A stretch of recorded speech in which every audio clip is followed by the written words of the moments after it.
So this is going to be a bit more of a ranty video, and it's about the whole Danny Rule situation, club as a whole, and everything. Some people might disagree with it. My opinion, we all have them. Everyone got one of the like backsides.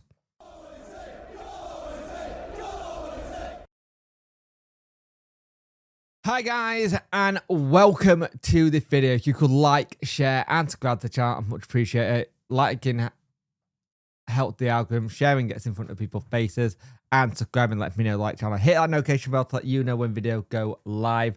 Live stream right now is in the air for tonight because I've had a number of seizures in the night and I'm running on like 0 hours sleep, so there probably isn't going to be a live stream tonight. I may do it Sunday evening instead, and then do one Tuesday evening instead. So at the minute I'm not doing great in that sense, so bear with me. I want to talk about Danny's comments after the game, and I also want to talk about what I've seen on the social media and stuff like that. Danny came out and was brutally honest about the players. I did a video on it. You can find it from last night, talking about how it's going to be hard next season. We're going to be in a relegation battle. We're going to be struggling next season to try and do everything. The players that are here are not the right players to fit his style. And I will say something on this. I think Danny sometimes have flipped the tactic and tried to change the style as much as possible. But I think this season he's been very dogged on the one up top formation more than anything, than having another striker in and around it, which is, I won't lie, it annoys me. It's annoyed me, and I would like to see that change. But he's the gaffer, I'm not. And the thing is, I think a lot of people are forgetting that this is Danny's full season in charge at a club. First full season where from pre-season to end, he got the reins. And he's shown his naivety come December and the whole situation with Chancery in January that most other clubs he's probably been at in a professional way. They may have it where the chairman comes to the manager and say, hey, January, what do we need? And maybe he was waiting for that. We don't know. We're never going to find out. We're going to have one side says something else, one side says something else. There's no coincidence, though, when Southampton were sniffing, it felt like his head turned, and we've not been on a great run since around December time. We haven't won a game at home since the 1st of January, and we haven't won a game recently since, I think, the 11th of March, something like that. So when the intensity was there for us to be fighting for playoffs, we got little injuries as well. We lost Dish in January. We lost the likes of Barry Bannon recently. Had to say we're getting up to speed. Armstrong was getting up to speed and then got a knock. We'd lost players, let's be honest. When I think we lost Iorfa at one point. And you see the whole thing, and everything on social media today have been Danny's this, Danny's that. Oh, F off out of my club. If you checked out, get stuffed. Oh, you don't want to be here, don't be here then. And I get that. I understand that. I get that energy. I do. But at the same time, we might not see another manager like this at Wednesday for a while. Like, generally, I am worried we won't be able to have that pulling power to bring the likes of this kind of manager for a very long time. And that is slightly worrying for me, because you could have tried and get a manager that's going to be able to come in and work with Chancery. Manager will, when they're out of work, a manager who's out of work will just come wherever he can. If the job's going and it suits his project, he'll take it. But the football probably not going to be the nicest. You never know. I've to be proven wrong, but I'll be frank now. The football recently hasn't been great. We've had a lot of possession and touch of the ball, but we can't hit a barn door. And that's on the players. The players need to take a bit of responsibility.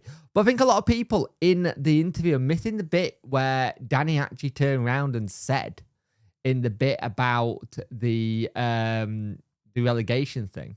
He said, I'll take responsibility for my part where things haven't gone right. He has said that. He said, I take responsibility. That's on me. He took a lot of responsibility to what happened with Chancery in January as well. He said, that's on me, and maybe I should have done a bit better. And he's still learning. He's a very young manager in his first full season as a manager. But anyone who looks at our social media who not a football person or looks at social media, even if Danny looks at social media, he would be disappointed with it. But I agree, the game hasn't been great recently, and there's a reluctance to at times change things or play certain players. Like, I understand the whole thing of dropping Ugbo, and then you see it with Pierre Charles. You see it with Pierre Charles, the people going, Pierre Charles isn't ready yet. He should be sent out on loan next season.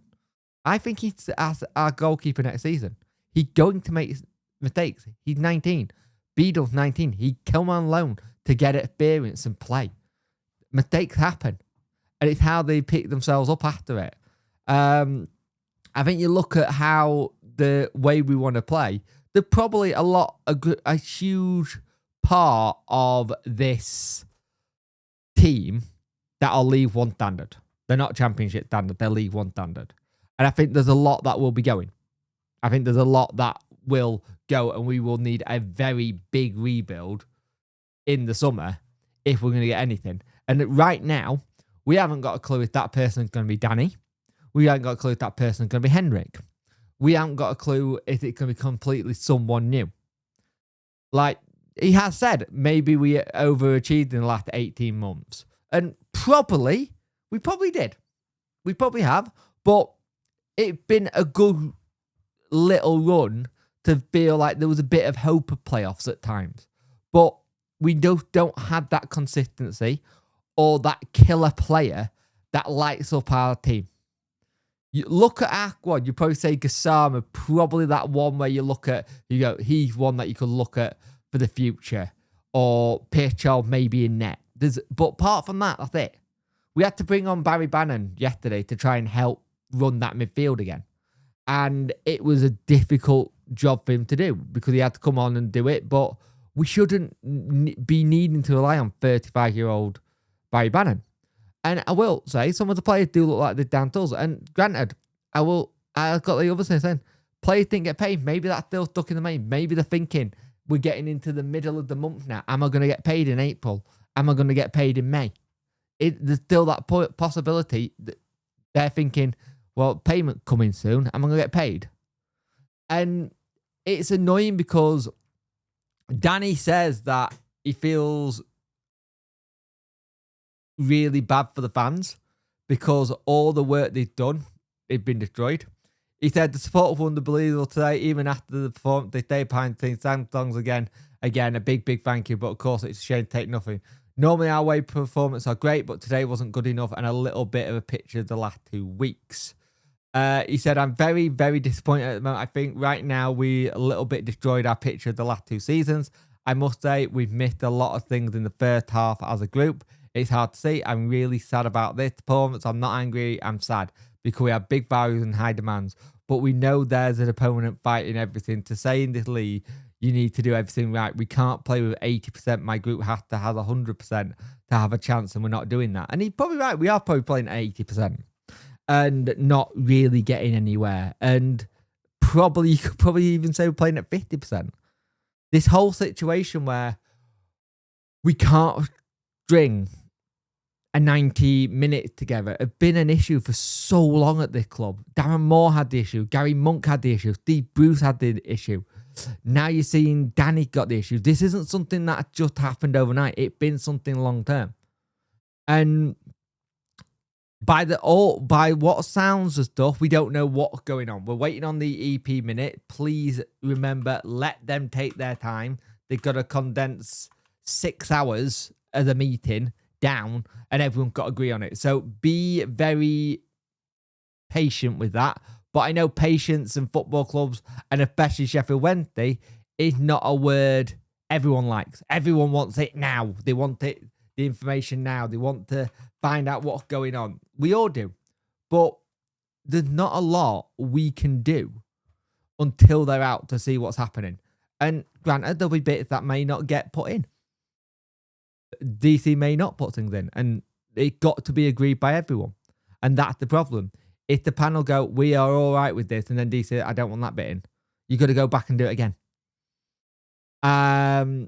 So it's, I get the whole situation. Like, I think somebody said we should put Roll on gardening leave till the end of the season now, and then see what happens in the summer.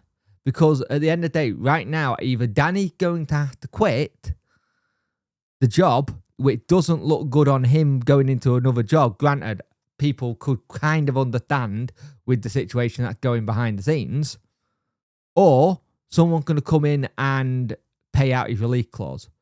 If any of the rumours and speculation is it's Southampton probably already got it ready to go.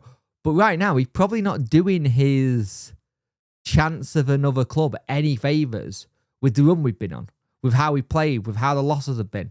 He won't be doing himself any favour. His shining star, where it's been looking good, might not be looking so good. And like, oh, this is what happened when a bit of pressure or there's nothing to play for happens. Or maybe he's not the guy. Maybe the question marks. So it's not in Danny Rule best interest for this bad run of form and how everything's going. It's just not. I said it last year when Danny kind of said stuff about DC, and I also said it back in November, December, when everything was happening. Chairman will look at interviews that Danny's done criticising DC and go, I maybe don't I want this person here if he's gonna, the moment he doesn't get something or something's happened, he says, well, you're gonna have to go speak to the chairman about that, or you're gonna have to do this, or well, we'll try and do this, but it's not up to me, it's up to the chairman. Chairman don't like that. Chairman find that very spiky. They're not fans of it. And I think you have to be very careful. But some of the things I've seen said about Pierre Charles, said about Danny, remember the human beings. I know football's a big emotion, and I know football's a big thing. And I've said things about Chansiri in the past when it came to the HMRC bill back in November. I told him to F off out the club. My feelings still haven't changed on that. It's just, where do we go next? If Danny is going, where do we go next? If Henrik going, you need to be given a philosophy and probably a shoestring budget to get things going. And we don't know what budget is. We never find out what a budget is or a plan is. I think fans would like to know what a plan from Chansiri looks like, but we're not going to see that. But I think football's very emotional. And right now, we're all Wednesday, aren't we? We haven't been for the last couple of months. Let's be brutally honest. We have not been we're all Wednesday, aren't we, for the last couple of months. And I don't know when that'll get back to being it. We seem to be a little bit more with it with everyone on Chansiri. There seem to be more people on the Chansiri not being owner. I think there's a lot of people looking at the likes of Reading and worrying that that's where we're going to go. And nobody wants that. Even Reading fans don't want that. I've spoken to some Sheffield United fans who have been like, I hate you, but I don't want to see your club like this. It feels cruel and unusual punishment to be mocking you when your club's in this state. At least have a fighting chance. So, yeah, I think the whole thing on Danny, we're going to have to see what happens in the summer. No one knows. He's in contract. I think he got till 2027 is when his deal expires. If somebody wants him, they're going to have to pay him out of his contract. End of. Or he's going to have to quit. It's either going to have to quit, get sacked, or get paid out. And for DC, getting paid out probably looks a lot better than having another manager sacked when you've got a big compo in it and not getting anything for it. Ideally, you want to try and get a bit of cash for us. But we'll see. I wish this was a bit more of a cheery video. I wish this was a bit more less of a kind of thing. But it is what it is. That's where we're at. It's hard at me being Wednesday fan. It's hard doing these videos and live streams at the minute. Because it ain't positive. It ain't positive. And football sometimes not. But a Wednesday fan, we know it's more negative than positive normally with us. So if we are in a relegation scrap next season, strap in for a lot of freebies and stuff like that. But we don't know. We haven't got a crystal ball to know what's going to happen next. All we know right now is we've got 3 games left. Let's hope the player can turn up for these last 3 games. Let's hope there's a win in one of them. Granted, I don't see us getting another win this season, but we'll see. Thank you for watching. I will see you in the next one. See you later. I'll see about that. But yeah, that's where I'm at. See you later.